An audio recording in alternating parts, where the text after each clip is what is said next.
गीता का यह अध्याय। श्री कृष्ण भगवान बोले, हे पार्थ, मुझ में मन लगा करके मेरे ही आश्रय होकर योगाभ्यास करते हुए मेरे स्वरूप का संशय रहित पूर्ण ज्ञान होगा। सो सुनो, विज्ञान के सहित वह पूर्ण ज्ञान मैं तुम्हें सुनाता हूँ, जिसके जानने से तुमको इस लोक में कुछ जानना शेष न रहेगा। सहस्त्रों मनुष्यों में से कोई एक सिद्धि प्राप्ति के लिए यत्न करता है, और उन यत्न करने वाले सिद्धों में से जो कोई भी मुझे ठीक से जान पाता है, पृथ्वी, जल, अग्नि, वायु, आकाश, मन, बुद्धि और अहंकार, यह 8 प्रकार की मेरी प्रकृति है।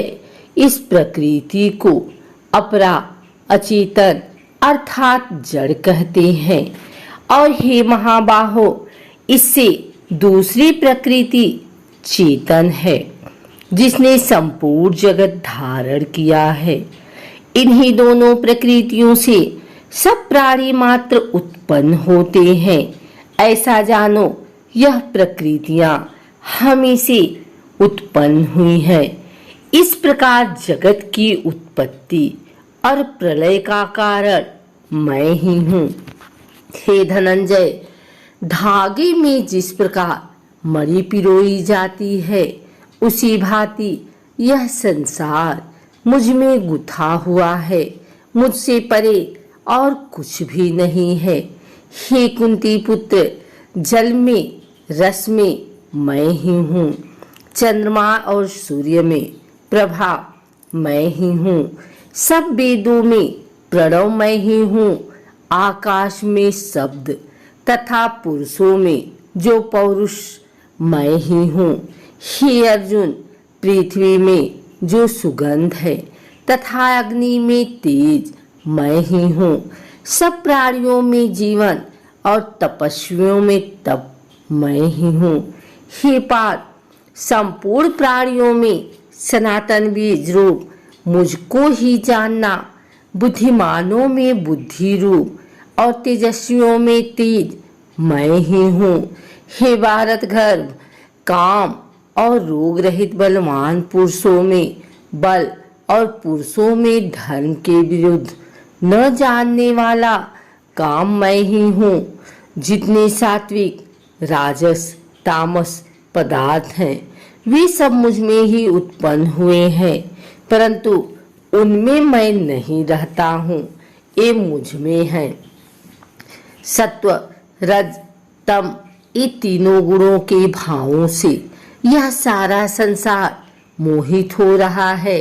इस कारण यह इससे परे मुझ अव्यय परमात्मा को नहीं जानता। मेरी यह गुणोमयी और दिव्यमया अत्यंत दुस्तर है। जो मुझको अनन्य भाव से भजते हैं, वे इस माया को पार कर जाते हैं। जो पापी मूढ़ नराधम माया ने जिनका ज्ञान हर लिया है और आसुरी भाव ग्रहण किए हुए मुझको नहीं पाते हैं। हे भारत श्रेष्ठ अर्जुन, 4 प्रकार के मनुष्य मुझको भजते हैं। दुखिया, जिज्ञासु, ऐश्वर्य की कामना करने वाला और ज्ञानी, जिनमें सदा मुझ में एकाग्र चित्त और केवल मेरी, क्योंकि मैं ज्ञानी को अत्यंत प्रिय हूँ और वह मुझको प्रिय है। यद्यपि से सब भक्त अच्छे हैं, तथापि ज्ञानी तो मेरी आत्मा ही है, क्योंकि वह मुझ में ही मन लगाकर मुझको ही सर्वोत्तम गतिमान, मेरा ही आश्रय ग्रहण करता है।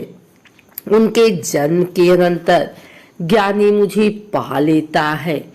ऐसा महात्मा अत्यंत दुर्लभ है। सब जगत को वासुदेवमय समझो। अपनी अपनी प्रकृति के नियम के अनुसार मनुष्य भिन्न भिन्न काम वासनाओं से अज्ञान में डूबकर उन फलों की चाहना से अन्य देवताओं के अधीन होकर उनकी उपासना करते हैं। हे अर्जुन, जो भक्त श्रद्धा पूर्वक जिस जिस देवता का पूजन किया करते हैं, उन पुरुषों की उस श्राद्ध को मैं दृढ़ कर देता हूँ। वह उस श्रद्धा से युक्त होकर उस देवता की आराधना करता है, फिर उसको मेरे ही रचे हुए काम फल प्राप्त होते हैं। परंतु उन अल्प बुद्धि वालों का फल नाशवान है। देवताओं की आराधना करने वाले देवताओं को मिलते हैं और मेरे भक्तजन मुझ में मिल जाते हैं। मेरे अव्यय अविनाशी अति उत्तम स्वरूप को न जानकर मंदबुद्धि लोग मुझे अव्यक्त को व्यक्त देहधारी मानते हैं। मैं योग माया से आच्छादित होने के कारण सबको नहीं देखता हूँ। उसमें मूढ़ लोग अनादि तथा अविनाशी मुझको नहीं जानते हैं।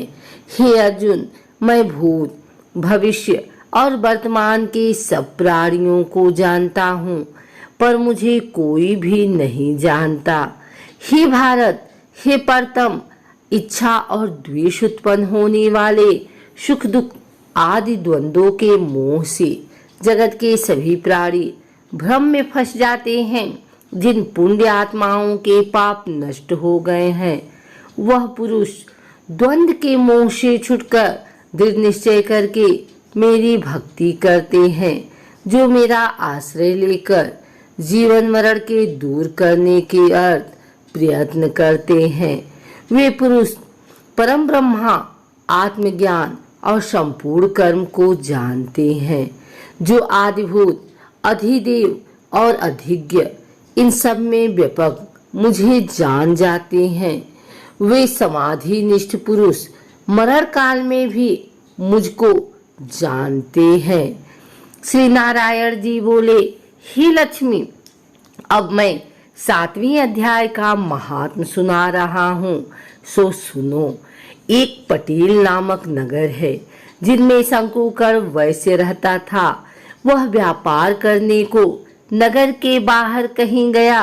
रास्ते में शंकुकुर को सर्प ने डसा, वह मर गया। उसके साथ ही उसकी दाह क्रिया कर आगे को सिधारे। जब लौटकर घर में आए, उसके पुत्र ने पूछा, मेरा पिता शंकुकर कहाँ है? उन व्यापारियों ने कहा, तेरे पिता को सर्प ने डसा था, वह मर गया और यह पदार्थ तेरे पिता का है, तू ले ले। 1 करोड़ रुपया दिया और उसकी गति कराने को कहा, क्योंकि वह अवगति मरा था। उस बालक ने अपने घर आकर ब्राह्मणों से पूछा कि सर्पडसी की गति कैसी करनी चाहिए। पंडितों ने कहा, नारायण बाली करवा दो। उर्द के आटे का पुतला बनवाया, चुनिया चढ़ाई, जैसी विधि किया। बहुत ब्राह्मण जिवाए, श्रद्धा पिंड पत्तल करवाया। बाकी द्रव्य जो रहा चारों भाइयों ने बांटा। एक पुत्र ने कहा, जिस सर्प ने मेरे पिताजी को काटा है, मैं उसको मारूंगा। उन व्यापारियों से पूछा, वह ठौर मुझे बताओ जहां मेरा पिता शंकुकर मरा है। व्यापारियों ने कहा, चलते हैं। वहां ले जाकर के खड़ा किया, देखा तो वहां एक बामी है, जिसे कंदलों के साथ खोदने लगा। जब छेद बड़ा हुआ, वहां से एक सर्प निकला।